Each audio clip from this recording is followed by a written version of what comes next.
Mi pregunta es sobre el texto de Espectros y Ancestros, donde se relata un ritual, creo que es en Vietnam, ¿no? Un ritual funerario. Vietnam, sí, Bueno, acá dice en la pantalla el Vietnam actual y dice no se trata de las secuelas del Napalm, ni de la prosperidad de posguerra, ni del tedio de los arrozales. Es un rito funerario escindido en dos tiempos, uno al momento de la muerte y otro mucho después. Como nuestros montajes funerarios, allí también hay una noche de vigilia, una procesión por la mañana, la pompa de las ceremoniales, un sepultamiento, en este caso en tierra. Pero no hay un ataúd, solo un cuerpo breve que se esconde bajo un manto claro, tal vez de seda o de raso. Se inaugura allí un proceso y un tiempo de purificación donde algo se transmite en la materia y también en una esencia intangible, difícil de discernir. Bueno, después se sigue redactando digamos, el rito, porque hay una segunda parte, y mi pregunta es si en una cultura los ritos funerarios son una forma de amortiguar la angustia. claro. El rito, o lo que llamamos el culto de los muertos, es de los vivos. O sea, ahí la cosa es de los deudos. El que se murió, ya está, no está más. O por lo menos no está por aquí. El asunto es los que quedan, porque ya saben por Freud que hay dos destinos posibles, el duelo o la melancolía. La melancolía es la tristeza inherente a una imposibilidad de soltar el objeto caído. O sea, el melancólico conserva el objeto como si estuviera vivo. El que hace trabajo de duelo pierde algo. La pérdida es lo más cercano que tenemos a la noción de la muerte, ¿no? Cuando hablamos de la muerte, en el fondo estamos hablando de la pérdida. Bueno, cuando se deja caer el objeto, hay un trabajo de duelo que lleva mucho tiempo, tiene varias etapas, todo el mundo las conoce, si quieren las podemos repasar, pero todo el mundo conoce las etapas del duelo. Lo cierto es que el rito funerario es parte de la cosa, porque es un trámite sagrado, como dijo Freud, bien de la neurosis obsesiva, con lo cual ejercemos cierto control sobre la pérdida. Los ritos funerarios, algunos son muy complicados, pero son de factura humana, o sea, es algo que se hace en términos de suplencia. No hay un algo que antes lo teníamos y ahora se perdió, pero sí hay una suplencia a través de un rito que tiene mucho de fantasmático, es comunitario, y por lo menos en esa cultura, pero también en otras, hay un pasaje del espectro al ancestro. O sea, el espectro es el muerto reciente, ese que está sujeto a la negación como primera fase del duelo, la negación. Es como si el otro no estuviera ni muerto ni vivo. Está ahí, en nuestras mentes, pero el ritual, el duelo, de hecho, los dos momentos en el texto son un año cuando se muere, pasa un año y el espectro se transforma en un ancestro. ¿Qué es un ancestro? Es una influencia espiritual poderosa para el que cree, por supuesto. Esto es una creencia. Eh, hay gente que elude los ritos funerarios porque no se los banca, porque está presa de la negación, pero el rito funerario es necesario. Inclusive es necesario ver al muerto, verlo muerto, para constatar que se trata de alguien que ya no está en nunca más. Y los analistas, cuando hay un duelo, una muerte súbita, alguna cosa así, irrupción de lo real, lo siniestro, lo mejor que podemos hacer es decir, nunca más lo van a ver a este tipo. Se murió, no vuelve nunca más. Háganse la idea de que no lo vuelven a ver nunca más. Entonces, son necesarios los rituales. Pero toda la cosa funeraria, el cementerio, los monumentos, las flores, toda esa milonga, es para los vivos, una especie de triquiñuela del humano para transitar eso de una manera ordenada, fíjense que el ritual es una trama que contiene, porque tiene elementos, tiene procesos, fases, todo eso contiene como contiene el fantasma, por ejemplo. O sea, es necesario, pero va más allá de la creencia si hay otra vida, si el espíritu sobrevive, ese tipo. No, no, eso es para los vivos. De hecho, uno de los signos del ingreso del humano en la cultura, o sea, de la transformación del simio en humano, es el túmulo. ¿Qué es el túmulo? Es la tumba. Y no solo la tumba, sino una tumba donde arriba hay un significante, que puede ser una piedra, puede ser un texto, puede ser una cruz, cualquier cosa. Eso marca el inicio de la civilización, entre otras cosas. Por ejemplo, cuando se habla de los cementerios de los elefantes, eso no es un cementerio. Eso es algo del instinto que tiene que ver con, vaya a saber qué, porque no lo sabemos, pero lo humano, lo que está pasado a través de la palabra, es el ritual que nos contiene en un ordenamiento necesario, con toda la fantasmática que puede haber ahí dentro, pero tiene un alto valor simbólico, el hecho de transitar un ritual que para cada comunidad será distinto y singular. Coralie. Buenas noches, Mario, ¿cómo están? Em, ¿Podrás explicar un poco el texto Velos? Porque lo estuve leyendo, pero no lo estoy entendiendo. Hay una cuestión primera que es el sujeto enfrente de lo real. Vamos a decir, para no complicarnos, lo existente, lo que está ahí, que es uno de los nombres de lo real, ¿no? Lo dado. Eso dado, ese real, no se puede abordar en forma directa. Es un imposible. Entonces, ¿cómo lo abordamos? A través de intermediarios, velos. ¿Cuál es el primer velo? La estructura del lenguaje. O sea, nosotros no podríamos comprender nada si no fuera por la estructura del lenguaje. Es decir, un primer ordenamiento invisible, universal. Segundo velo, el idioma, que ese sí es invento humano, el idioma. El lenguaje no, el lenguaje no se sabe qué es. El idioma es un invento humano, es un tesoro de los significantes articulados de una manera gramatical y sintáctica. Es una sintaxis. Pero eso también es para todos, o todos los que hablen ese idioma. Entonces tiene que haber otra cosa más, que es personal, individual, que es el fantasma.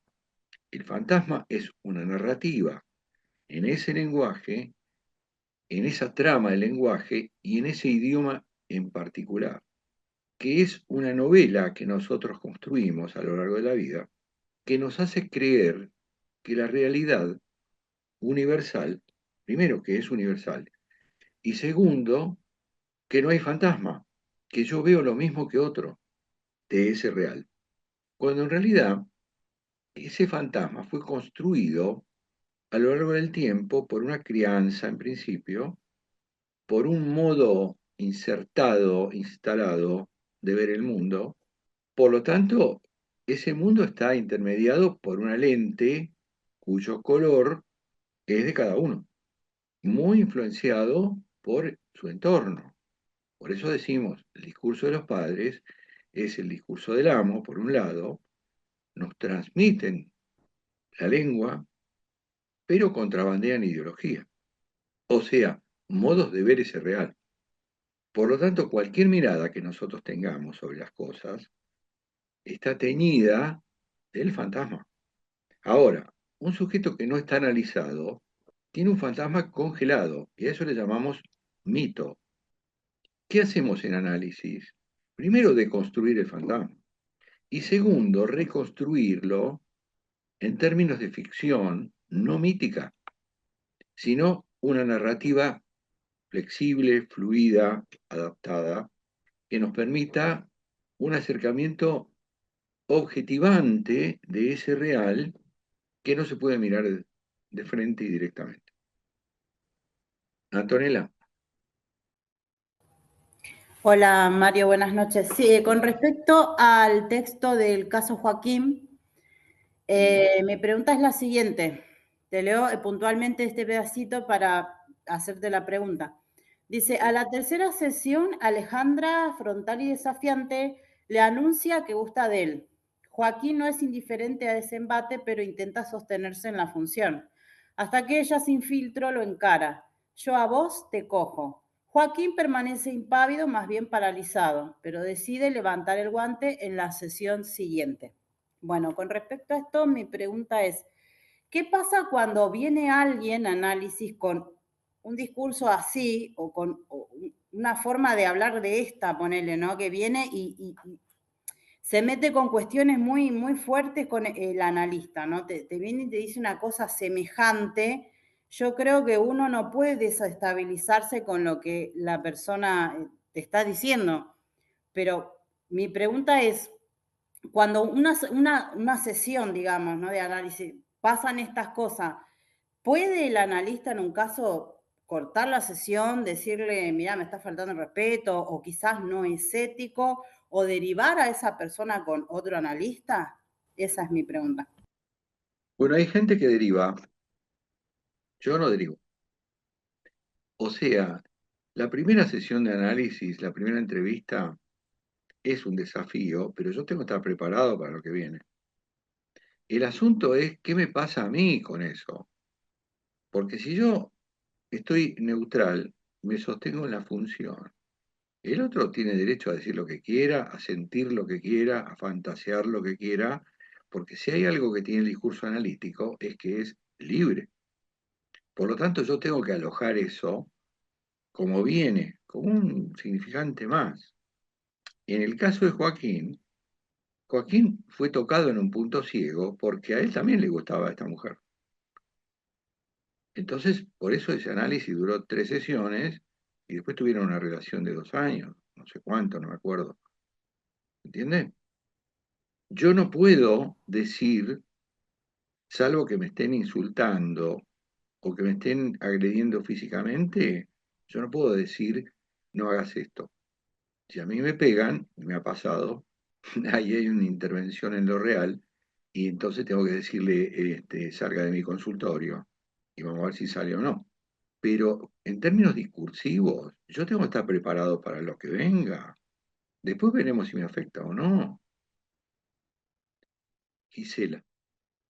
Bueno, hablando precisamente de estas definiciones del fantasma, viendo el texto de la película La Cámara Oscura, por supuesto, con esta Gertrudis, donde mencionas el peso de otras miradas no le había permitido verse, y donde mencionas que el fantasma, su fantasma tiene que ver con que nadie la mire. A mí me llevó a esta posición perversa del fantasma, y que nadie la mire, yo lo asocié con el ser invisible. Al ser invisible soy omnipotente, ¿no? Existo, pero no soy vista, ¿no? Me llevó a un narcisismo primario, ¿no? A esta cuestión de la autosatisfacción, del autoerotismo, y luego me fui hacia el deseo de la madre de que no exista, que ella lo asume como propio, y en este lugar donde no se puede existir o a partir de no ser vista, que es del deseo de la madre, paradójicamente es el único lugar que tiene, ¿no? Este único lugar paradójicamente la hace existir, ¿no? Dentro de su propio desarrollo ya en su propia familia, saliendo de ese núcleo. Esta posición perversa me llevó a esta posición masoquista de esta Gertrudis, donde Freud menciona que toda posición de sadismo o masoquismo es un anverso, latente, ¿no? Me gustaría si podrías hablar de, ya que estabas hablando de precisamente del fantasma, de esta posición como opuesta, latente, con que lidiamos en esta cuestión del fantasma, porque también me llevó, no solamente en este caso, sino, como decía una compañera al principio de la clase, de muchas Gertrudis, estoy completamente de acuerdo, me llevó también al fantasma del propio analista, ¿no? En esta posición que tiene algo de perverso al querer tomar ese lugar, pero también al no ser visto, ¿no? Al querer mantener, al tener que mantener y al poder mantener, a partir de la supervisión personal, por supuesto, este lugar libre de nuestra propia subjetividad, para que entonces ser el depósito, ¿no? De toda esta cuestión transferencial. Me gustaría si podías como esquematizar un poquito esta cuestión del extremo anverso, ¿no? Desde la posición perversa del fantasma y también en esta posición del fantasma del analista. El lugar del analista es un lugar que nosotros llamamos objetivante. ¿Por qué llamamos objetivante? Porque no hay posibilidad de una objetividad plena, Ujú, siempre hay un rasgo subjetivo que se filtra, por lo tanto el propio fantasma del analista está en juego. Ahora, depende de un esfuerzo del analista de tomar distancia de ese fantasma y también depende de la práctica. Esto es muy de la práctica. De hecho, el psicoanálisis no es una disciplina que podríamos decir es una carrera universitaria, no, es una práctica. ujú, Freud mismo lo dijo, ¿no? Por añadidura, esto es terapéutico, pero no en el sentido corriente de la palabra terapéutico, que es prerrogativa de los médicos y de los psicólogos, que buscan armonizar. Nosotros no, nosotros buscamos desarmonizar. Esa postura de intención de desarmonizar podría verse como una mirada perversa, porque nosotros somos muy incisivos en poner el dedo en la llaga, por decirlo de alguna manera. El problema es cuando nos cuesta por razones emocionales y nos volcamos hacia reemplazar la ley por el amor. Es una tentación que muchas veces uno cae en ella. Por eso hay que amigarse con el costado sádico que tiene cada uno. Tenemos que disfrutar de la intervención que hiere. Esto puede sonar muy mal, pero si lo piensan un poco, esto tiene que ser así para que sea eficaz. Si no nos sirve, ¿no? O sea, es... Claro, pero aunque vos no lo creas, hay muchísimos terapeutas, vamos a llamarle, que van por el lado del amor. Llenar al otro, lograr inflar su narcisismo. No tienen la menor idea de lo que es una castración. ¿Por qué? Y tienen muchos pretextos. Tengo miedo que se vaya, Mm, tengo miedo de que reaccione, tengo miedo que no me quiera más. Tonterías como esa hay a montones. No solo el análisis, también en psicología social, en la coordinación de grupos. Por eso tenemos que supervisar muy, muy al detalle estas intervenciones, la calidad de la función, porque está ujú. esa tendencia que en nombre del amor hacemos un desastre.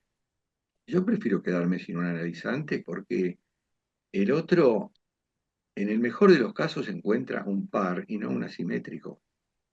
Ahí tiene que haber una autoridad basada en la asimetría, en la suposición de saber, en su lugar de semblante de objeto A, por momentos de gran otro, siempre dentro de lo que llamamos el tacto, el cuidado, porque uno puede decir las cosas más hirientes con mucho cuidado también. Y obviamente que lo más difícil es calibrar cómo es la situación del otro, a ver hasta dónde puedo o no decir algo intenso, si es el momento, si es el timing. Sí. Eso te lo da la práctica, no hay otra cosa que la práctica. Por eso cuando vayan a sentarse ahí, olvídense de todas las teorías y siéntanse en lo que llamamos el estar molecular, o sea, esta atención libremente flotante, casi sin afecto, les diría, pero que al momento de decir lo que hay que decirlo. No andar con paños fríos ahí porque no sirve para nada, al contrario, son es contraproducente. Entonces sí, hay una intersección de fantasmas en la sesión, pero con esta diferencia que lo da la simetría de la función. He visto muchos casos en donde alguien viene y dice, y yo le digo, ¿hiciste análisis? ¿Hiciste alguna terapia? Sí, dice, pero al final éramos amigas. Y bueno, ese es el inconveniente, que esto se transforme en otra cosa. Hasta he visto psicólogas o psicólogos que le cuentan al otro cosas personales, en ese clima de amistad que no sirve para nada. Para eso están los amigos, pero un analista es otra cosa. Un analista es alguien que tiene que asumirse como duro, áspero, y ahí está la neutralidad. O sea, cuando Lacan dice pasión por la ignorancia, no solo se refiere a que ahí no sabemos nada. Yo me siento ahí y no sé nada. Como decía Platón, que dijo Sócrates, ¿no? Solo sé que nada sé. Bueno, pero ¿qué sentido tiene que eso lo diga un sabio? Bueno, el sentido de estoy abierto a las novedades. Todo analizante que aparece es una novedad absoluta. Nadie sabe ni siquiera de sesión a sesión qué va a pasar. Pero yo tengo que estar permeable no solo en esto que también se llamó la docta ignorancia, Lacan dice la pasión por la ignorancia, para poder alojar eso que viene del otro, cualquiera sea que venga, con muy poquitas excepciones, como es esto de las agresiones, ¿no? Y siempre buscando el equilibrio entre el tacto, el momento, la cantidad, equilibrada con esta puñalada que tenemos que pegarle de vez en cuando, esta zancadilla que le tenemos que pegar al otro, para que se caiga. Necesitamos que se caiga el otro, no que ande con una bicicleta con rueditas, porque eso es infantil. Acá se viene a crecer o no se viene. Ahora, viendo que hay muchos casos tóxicos en donde mucha gente cae en dispositivos que no promueven el crecimiento. Gisela.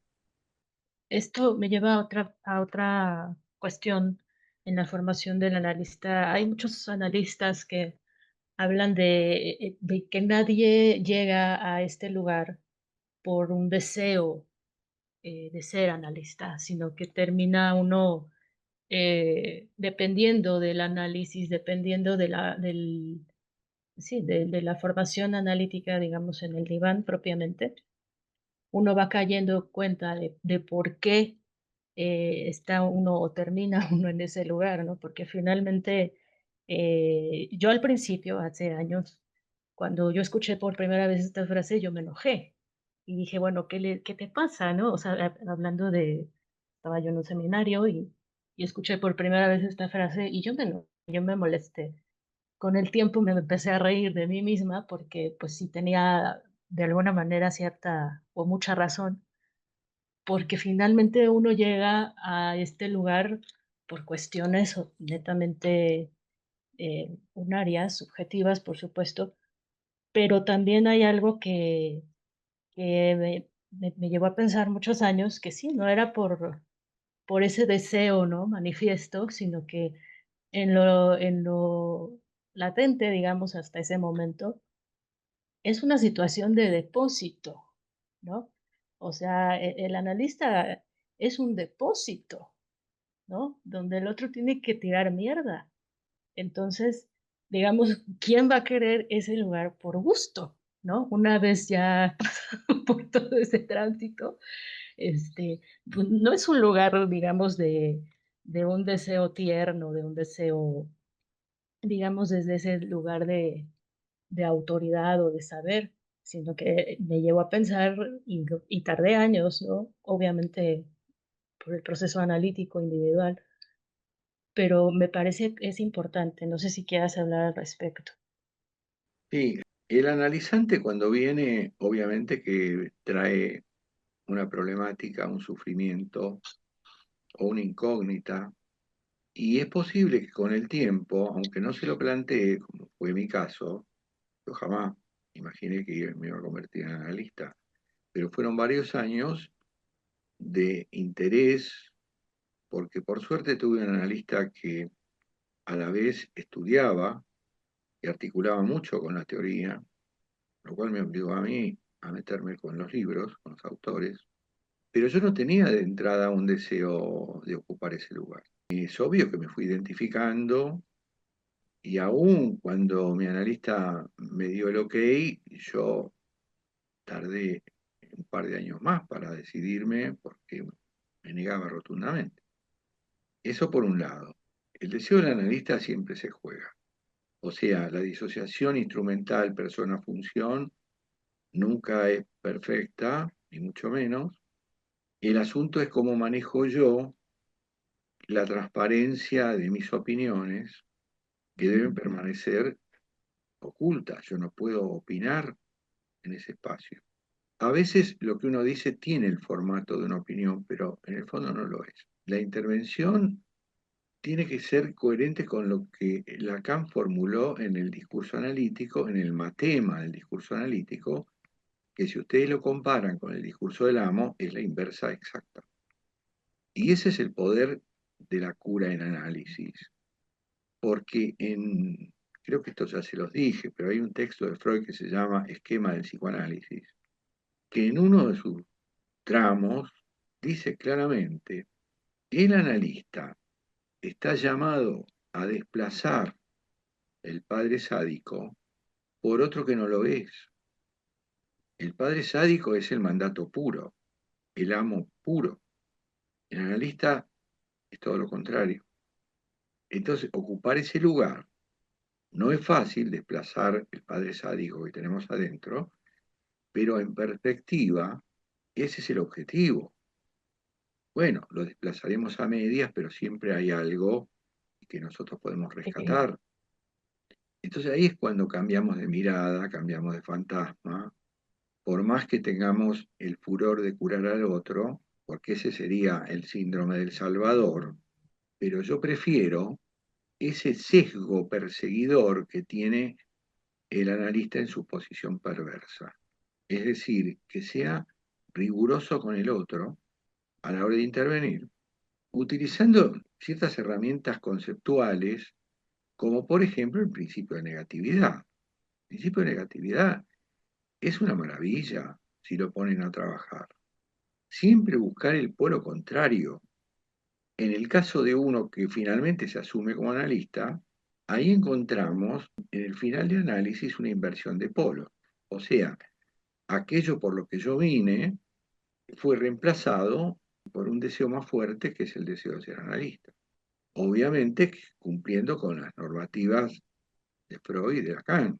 Son las mismas. Fíjense que a Lacan le interesaba más estar analizado que saberse la teoría, Sí, porque es una cuestión topológica. También hay muchos analistas que se refugian en la teoría e intervienen desde la teoría. También es un error. Es una ortopedia del analista bastante mediocre. O sea, no estamos ahí para enseñar, sino para transmitir.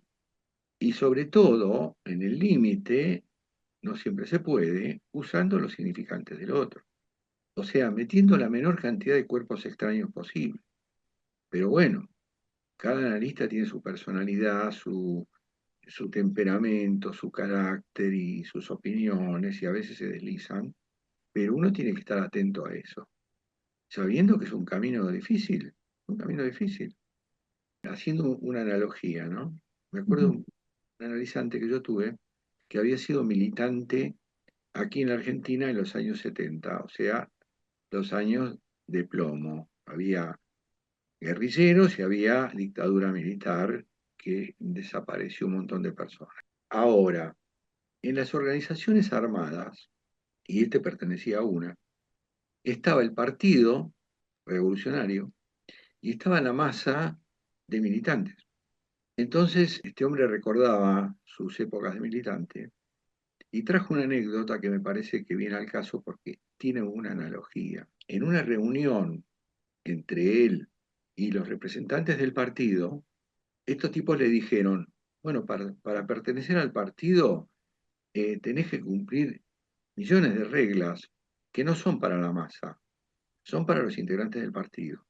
Entonces él les dijo, así se van a quedar sin militantes. Y el otro le dijo, la política del partido es quedarse sin militantes. O sea, pocos pero seguros, pocos pero formados. No hay espacio para otra cosa, para grises. Bueno, es una analogía un poco forzada, pero me viene bien como para mostrar esto, ¿no? El que se meta con el análisis tiene que saber dónde se mete, porque si no sale frustrado o tiene una idea romántica de lo que es un análisis. Muy influenciados por la psicología cognitivo-conductual, que ya sabemos cómo es, y que Lacan criticó muchísimo, y seguimos criticando. Y seguiremos criticando. Claro, fíjate que una colega, yo no sé si lo conté, pero en todo caso lo repito, una colega psicoanalista en un estado depresivo de la hostia, yo no sabía cómo ayudarla porque lamentablemente no podía ser su analista, éramos amigos. Entonces, como último recurso, medio ilusorio para mí, ¿no? Porque yo sé lo que son los colegios de psicólogos, la derivé a la presidenta de una institución de psicólogos cognitivo-conductuales. Porque dije, a lo mejor a esta mujer hay que conducirla. Está tan destruida con lo que le está pasando, inclusive tuvo un intento de suicidio que se salvó de milagro, pues la encontró el hijo. Bueno, se presenta a esta directora, yo la conocía, va en nombre mío y entonces le hace la entrevista preliminar. Ella lo primero que le cuenta es su motivo de consulta. Está en una depresión clínica de la hostia, necesita una intervención urgente, urgente. Pero en la anamnesis, de pronto ella dice, y soy psicoanalista. ¿Para qué? La otra se puso loca. Pero le dijo, no, no, no, entonces todo lo que me contaste no interesa. Acá tenemos que hacer un trabajo para que vos dejes eso. O sea, la depresión de la mujer no importaba para nada, se había querido matar. Y esta trae un dogma, una cuestión de mandato, un cuestionamiento denigratorio. Por supuesto salió llorando y huyendo y no volvió nunca más. Y por supuesto que la borré de mi lista esta otra, ¿no? Porque no es posible. Lamentablemente eso sucede. Ahorita que decías rápidamente ya, para acabar esto, mi participación, ahorita que mencionabas la dictadura, mi analista salió huyendo de esa dictadura junto con otro colega, Néstor Brownstein, que ya falleció lamentablemente, y fueron los pioneros acá del psicoanálisis lacaniano. Cuando mencionaste esto de que no hay tibiedades, pues quizá esta situación, esta formación también, por qué no decirlo política, también influyó, ¿no? En esta decisión de él de decidir traer acá como una novedad, ¿no? El lacanismo, y pues me llevó ahorita a mí a otras vertientes mías que tienen que ver con ese salir, ¿no? De dictaduras y no ser tibios en la vida. Entonces creo que sí influye, ¿eh? O sea, esa metáfora que mencionaste definitivamente sí fue más que acertada, porque bueno, pues mi analista también viene de esa dictadura y vaya que esa transmisión sí se da. Incluso ahorita surtió otra vez efecto de no ser tibio, ¿no? De ser o no ser. Punto. Gisela, vos estás en México. Sí, estoy en México. O sea, esta persona de la que vos hablás vino de otro país. Sí, es desde Buenos Aires. Sí, Ah, de Buenos Aires. Bueno, sí. sí. México fue un gran receptáculo de intelectuales argentinos en esa época, lo mismo que España. De hecho, en Barcelona se creó una escuela fundada por Oscar Mazota, que filósofo, fue un referente argentino en Argentina. psicoanálisis. Es el que le trajo a Pichon Rivière los apuntes de Lacan. Lástima que Pichon Rivière los guardó en la biblioteca, ¿no? Pero todo un valor como muchos otros que, bueno, fueron a México o a otros países. Antonella. Sí, bueno, justo que estás tocando este tema, que están hablando de esto que hay entre el psicoanálisis y la corriente cognitivo-conductual. ¿Por qué parece esto un Boca River? Porque yo te juro que yo ya escuché muchos psicólogos cognitivos conductuales hablar peste del psicoanálisis, que es una pseudociencia, que es todo mentira. Pero Dios mío, yo digo, pero ¿por qué es eso? O sea, uno no tiene por qué ir a desprestigiar lo que hace otra persona, ¿no? Digo yo, hay gente que, por ejemplo, lee el tarot, que hace constelación familiar, y no por eso uno lo puede denigrar. Pero cuando hablan de psicoanálisis, siempre hay un cognitivo-conductual conductista que tira a matar. Yo digo, pero ¿por qué? La verdad que es una cosa que... Porque los argentinos somos extremistas. Somos extremistas. Yo les he contado que una vez vino un norteamericano que pensaba un par de cosas y dijo, ustedes los argentinos, el problema que tienen es que son demasiado amigos de sus amigos y demasiado enemigos de sus enemigos. Y esto es un poco lo que vos estás diciendo, ¿no? Hay un ensañamiento tal que vos ponés, como vos dijiste, un parapsicólogo, un tarotista o cosas por el estilo, o un sanador, que muchas veces hay carteles acá que dice sanaciones, y a esos no los tocan, tocan a los psicoanalistas. Y yo creo que en principio es una cuestión de mercado, pero también es una cuestión de espíritu de cuerpo extremo que suele tomarnos a los argentinos. Somos extremistas. ¿Qué vamos a hacer? Somos muy amigos de los amigos y muy enemigos de los enemigos.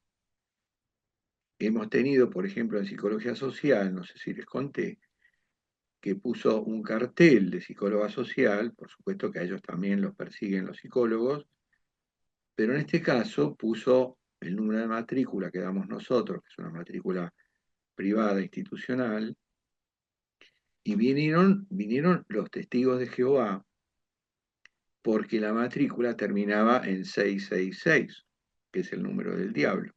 Entonces la persiguieron con eso, como era un pueblo chico, le dijeron, te vamos a arruinar si vos no cambiás este número.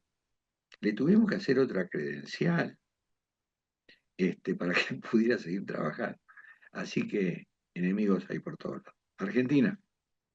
Mi pregunta es sobre el tema de los rituales y el melancólico. Específicamente, quería preguntar, aparte de lo que vos dijiste de decirle a, por ejemplo, a alguien que fallece, por ejemplo, se le muere un familiar, decir, bueno, no lo va a hacer más, querría saber si qué otras maniobras tiene el analista para poder trabajar con esa persona que está en duelo, que está melancólico, mejor dicho. Bueno, en principio alojar, este es un verbo que hay que aprender. El otro tiene que hablar y hablar y hablar. Lacan dice una frase muy acertada, pasar eso que no tiene por dónde agarrarse por el desfiladero del lenguaje. Ustedes imagínense un embudo en donde lo real tiene que pasar por un hilo finito, que es el lenguaje. No parece a primera vista algo eficaz, pero les aseguro que es muy eficaz. Hay que hablarlo todo, hasta los últimos detalles, hay que juntarse con el dolor. Hay un texto, no sé si lo leyeron, que está en la nube, se llama Muerte versus Muerte. ¿De qué trata? Ustedes saben que el significante mortifica la carne. Nosotros sufrimos porque hablamos. Más allá de toda la maravilla que puede producir el lenguaje es fuente de sufrimiento para el humano. Y es lo que nos hace humanos. Ahora, eso mortificante solo se ataca o se reduce o se elabora con el mismo significante. O sea, todo ese fantasma hablado que te hace sufrir porque alguien se murió, bueno, en análisis eso tiene otro color, eso tiene una intención elaborativa por el solo hecho de hablarlo con un otro en posición de sujeto supuesto saber. Más allá de que el analista no te diga nada, porque a veces no hay nada que decir. ¿Qué le vas a decir a una persona que se le murió un hijo, por ejemplo? ¿Qué le vas a decir? Que hable, que se descargue, porque hablar es pulsional y ahí hay una pulsión contenida que tendría que gritar el sujeto con toda su alma para quedarse sin cuerdas vocales.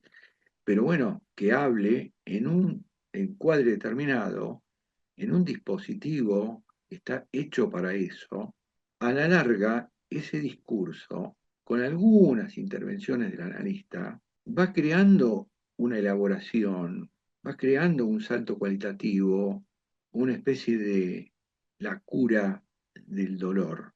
No hay otra más que hablar, regla fundamental del psicoanálisis, que dicho sea de paso también es una invitación a la psicosis, es cierto, con la condición de que nos quedemos en un poco de perversión.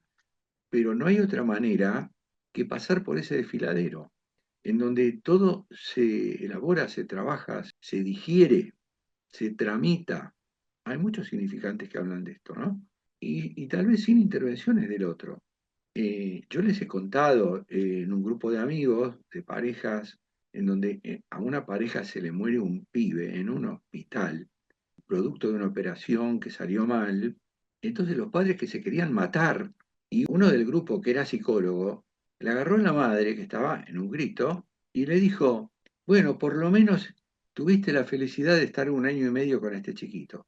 ¿Qué significa eso? Yo acepto que le pegue un abrazo del cuerpo, pero no que le diga una tontería como esa, como si fuera un premio consuelo, ¿no? Mirá, no te fijes en la muerte, fíjate que tuviste 1 año y medio con un chiquito sano.